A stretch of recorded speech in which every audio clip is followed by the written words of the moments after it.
What's up mga Lods? This is Master Renz and welcome back to my channel. So sa video ito, maghahanap tayo ng ilang mga nakakatakot na video sa internet. So hahanap tayo dito tapos gagawa natin ng reaction.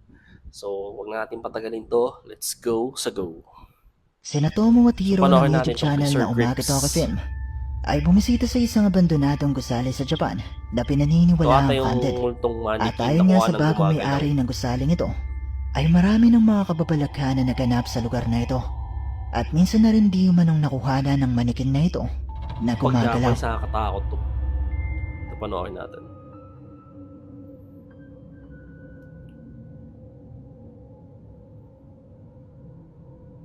Uy! Ayun nga oh.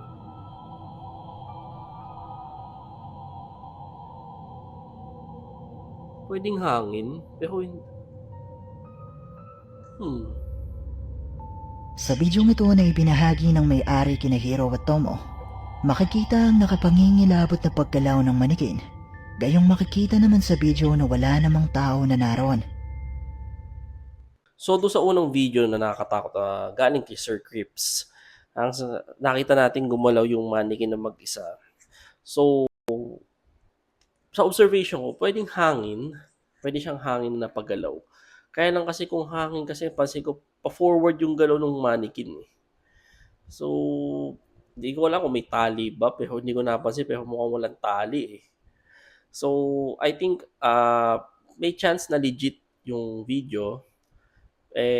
Ang mas nakakatakot kasi pag Japanese talaga, alam naman natin nakakatakot talaga. Lalo pag takutan, Japanese ang number 1 dyan. Pero kayo, ano sa palagay nyo? Real or fake? Comment nyo na lang down below. So ito panoorin natin. WTF. O may nag-hello sa kanya. Ito galing sa account ni Tami. Oh, bakit ganun na maglakad yun?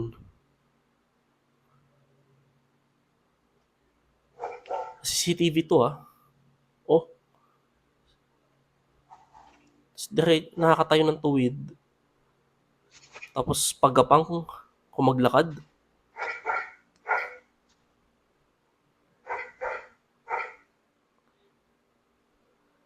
Oh, ayun o, diretso. Oh.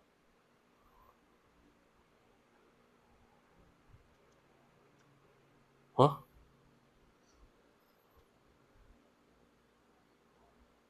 Ang weird nun Although creepy siya, kung makita mo. So, doon naman sa video na yun, na pangalawang clip, pwede natin sabihin na baka tao lang yun or actually, creepy.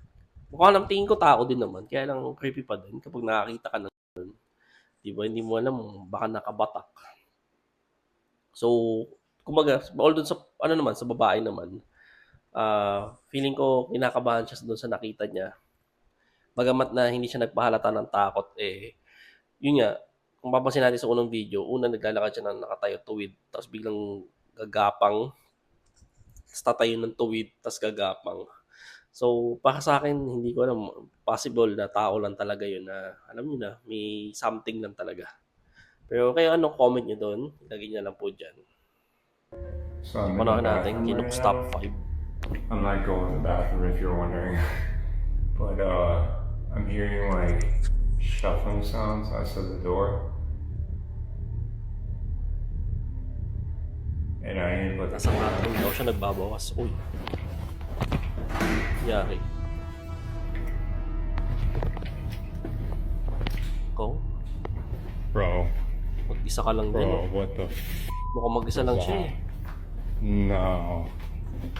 Then, only 2 weeks later, this happens. Oh.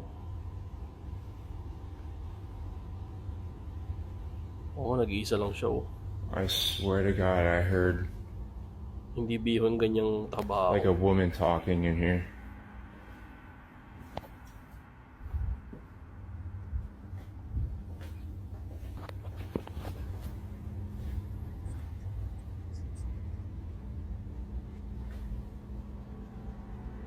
I swear to God, I heard a woman talking. Oh, What the get out daw. Yung nagsalita. Oh, no. I'm no. No, I'm not doing that. But before long, the loud bangs and unexplained voices turn into something much more sinister. Ano ba ito?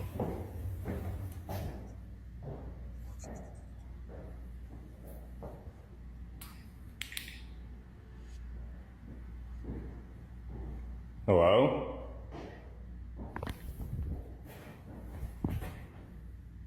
Oh, ikaw pa naman din mag-isa.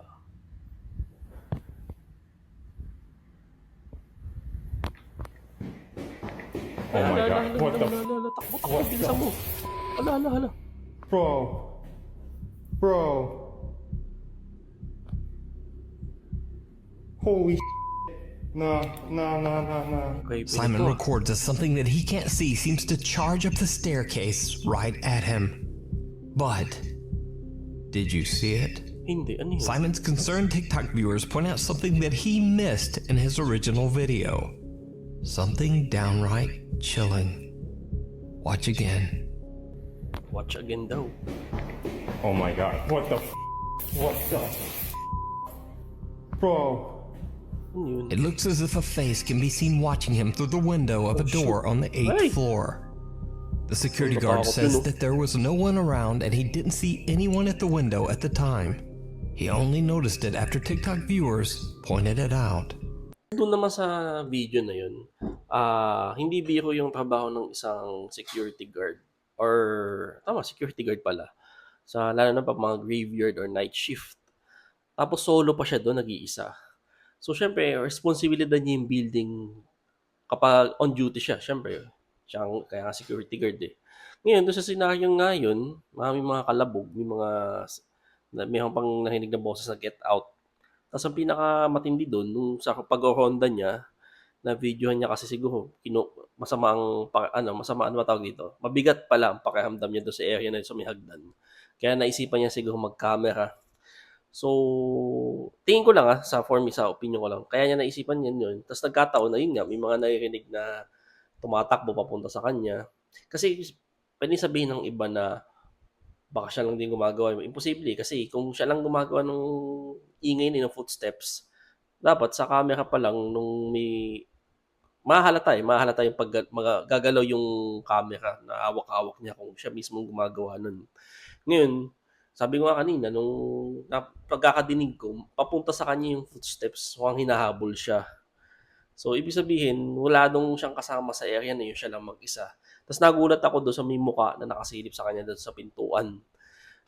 Hindi ko alam kung may naglagay lang ba doon para takutin siya or kung multo man yun. Pero nakakagulat kung ako man yun sa kalagayan ng security guard at nakita ko yung mukha na yun. Magugulat din talaga ako at matatakot. Family was renting a cabin Panahon now when natin, something Kay Debs of strange Despair. happens that gives them the chills. Takot yung boss na to. Mukhang Pilipino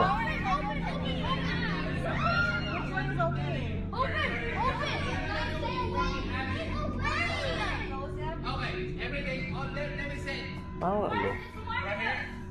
Kami nakanguti See how hard to open that? Yeah. Put it close by itself. Go. Right, I see that. Okay. Sino gumagawa nito? Open it right now!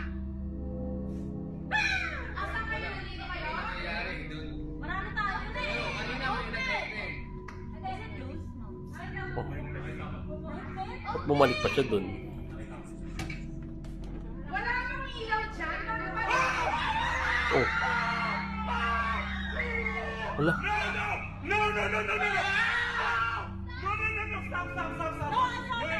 It was fucking shaking. Ba't hindi lumapit yung nagka-camera? Notice ko. Oh, gumalaw nga Oh. Wala. Ba't yung The whole bata hindi? family are fixated on a drawer that keeps opening and closing on May its bata, own, napansin ko. scaring the whole family who are in complete disbelief. So doon naman sa video na yun, na galing kay Depths of Despair, ang ano ko dito, mga Pilipino yung nasa video. Yan ang ano nila, kasi feeling nila haunted yung lugar. At yung drawer na ano nga daw nila na gumagalaw mag-isa. So naisipang mag-video. Tapos nung pagbaba, dinidare nung isa sa kanila na buksan yung aparador, yung cabinet, kung magbubukas siya. So, parang hinamon yung multo. Ngayon, mga ilang segundo, bumukas yung yung aparador. Tapos nung sinakado niya, daw niya, nag-shake daw. So, syempre nakakatakot nga naman yun. Ngayon, ang isa pang napansin ko nga lang doon, napulaan ko. May bata kasi doon sa unahan eh. Di mo dapat kahit pa paano kung takot na dapat inilalayo yung bata. Kasi baka maya siya maano nung entity. Diba? So, iniisip ko kung may tali ba or wala. Yun ang naano ko kung imposible. Kung may tali kasi mahalata din naman. At saka mas naging malinaw sana kung lumapit yung nagka-cameraman. Tapos binuksan nila yung ilaw. Yun ang ko lang doon sa video na napansin. Dapat binuksan nila yung ilaw or nag-flashlight or ewan ko, baka mas maliwanag tapos lumapit man na ng konti yung cameraman. Or hindi natin alam, baka nga takot na siya kaya hanggang na lang siya nung time na yun. So yun lang naman napansin ko. Pero kayo, tingin nyo real or fake yung video? Comment nyo na lang down below. The last video comes from someone who works the night shift at a department store inside a mall. For some reason, almost every night, strange noises are heard inside the store. Although the person who works there isn't sure what exactly is going on, a video of theirs has left viewers wondering if the store might be dealing with something paranormal. It's close to midnight, the employee is all alone, and the following is caught on camera. This is what was captured. Ano kaya to? What's going on, guys? Making a video. It's been a couple days since I made the last one. I'm feeling good. That was... Yo! Uy. Hello? Hello? Ang dilim. Wala kang flashlight. Naisipan mo mag-video pero hindi mag-flashlight. Oh!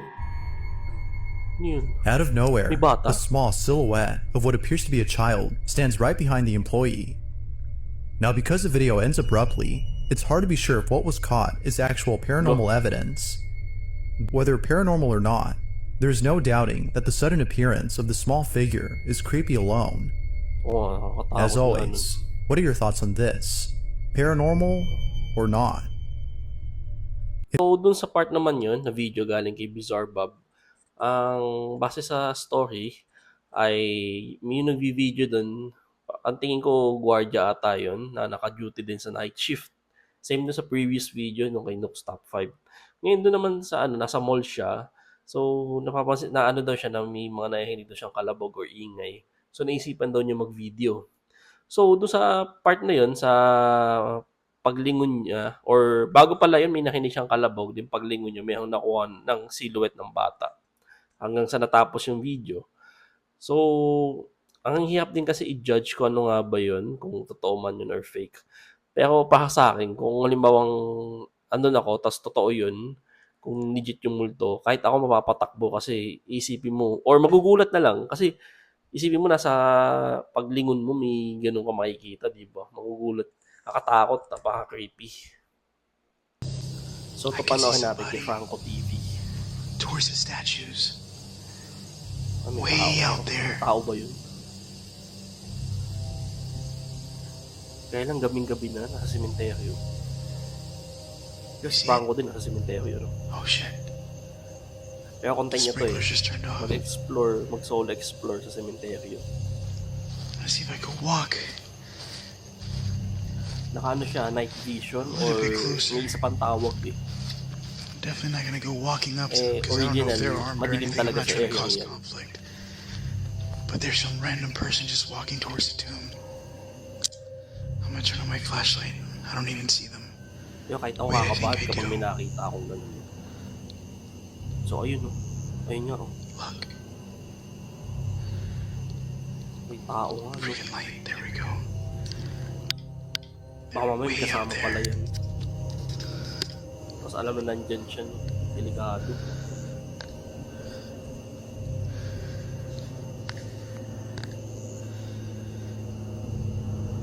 They're just walking back and forth. I want to make sure there's nobody else around.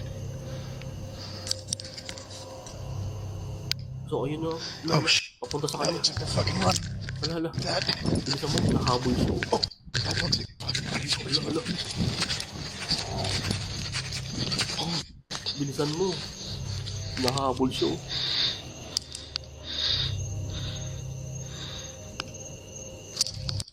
Punta nga sa kanya. Bilisan mo. That is so fucking creepy. Bilisan mo. There's someone Pumunta na fucking sa sasakyan running. mo. Oh, So ito na. Sasakyan na siya. I am now making my way Pauwi. towards the front. That was the creepy I've ever seen. Head or Creepy some talaga sort yun. of homeless person out there, but when I saw that thing running towards me, that freaked me the hell out. So dun sa last part, kay Franco TV, nakakatakot siya kasi syempre mag-isa siyang nag-explore sa sementeryo. Actually, content yan talaga. Mag-explore, solo explore sa sementeryo. Excuse me. Tapos, ang napansin ko dun, madilim talaga yung area. Ang gamit lang niya, night vision. Naka-night vision camera siya. So, kumbaga, kahit pa paano. Doon lang siya umaasa ng liwanag. Pero originally, kung hindi niya gamit yung flashlight niya, napakadilim doon sa sementeryo. Tapos imagine, makakakita ka ng ganun, homeless person, di ba? Tapos papunta sa kanya. Siguro kahit pa paano, kahit ako ma-alarma, o matatakot. Kasi syempre, baka mamaya niya may iba siyang kasama or gawan siya ng hindi maganda, di ba? So yun, nakatapos tayo sa panonood ng ilang clip na nakuha or napanood natin galing Black Up. So, comment na lang kayo kung alin dyan yung pinaka natakot kayo, tingin nyo, or kung ano yung real or fake. So, thank you so much. See you in my next video. Mag-iingat po kayo palagi.